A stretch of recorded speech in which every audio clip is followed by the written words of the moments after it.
Another issue being raised Opo. is isa din daw po sa dahilan kung bakit nag-walk out ang minority senators ay dahil hindi nyo daw po masasagot yung ilan sa mga ini-raised on the floor nitong si Senator Rodante Marcoleta. Ano pong tugon nyo doon, ma'am? Ay, nako. Hintayin niya pag dumating pa sa substantive na debate dyan sa proposed amendment niya.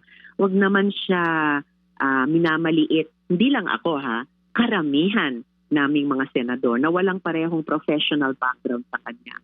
Pero excuse me lang, PJ Chacha, isang dekada na po akong nagtatrabaho sa Senado. Bago niyan, 6 na taon sa House of Representatives bilang party list rep ng Akbayan. Excuse me lang po, sir, sabi ko sa kanya kagabi, nag-aaral po ako all this time. At nag-take exception lang talaga ako dun sa nabitawan niyang mga salita tungkol sa magkaiba kami ng professional background. Hanggang sa huli, who had the last say? Minority Leader Tito, na wala ring parehong professional background ni Senator Marcoleta. Pero ipinakita ang mastery sa rules. Precisely nung kinestyon niya ang quorum at nung sinabi niyang nag-motion siya to adjourn on the basis of his question of quorum. So ito po nakikita namin nakalat ngayon online na nag-uusap kayo, medyo malapit na sa isa't isa. Ito mismo rin, yung binabanggit nyo at sinasabi nyo sa kanya, hined on nyo siya na hindi dapat ganon yun nangyari. Tama po ba ito? Talaga.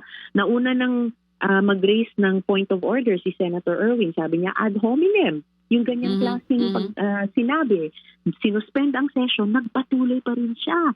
Magdalumpati sa gitna ng floor. So talagang nilapitan ko siya. Sabi ko, sir, pa nga ang tawag ko sa kanya the whole time. Sir, mali po yan.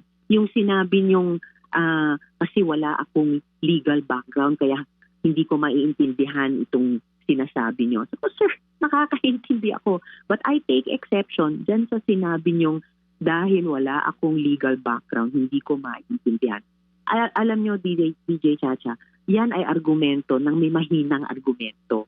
Pag hindi niya masagot yung mga tanong mo tungkol sa rule, pag hindi niya masagot yung magiging mga tanong pa ng marami-rami sa amin sa minority tungkol sa substantive na laman ng kanyang proposed amendment. Ayan, alam niyang mahina ang argumento niya, magre-resort siya sa mga ad hominem attacks. Yan ang pinakamababaw na argumento.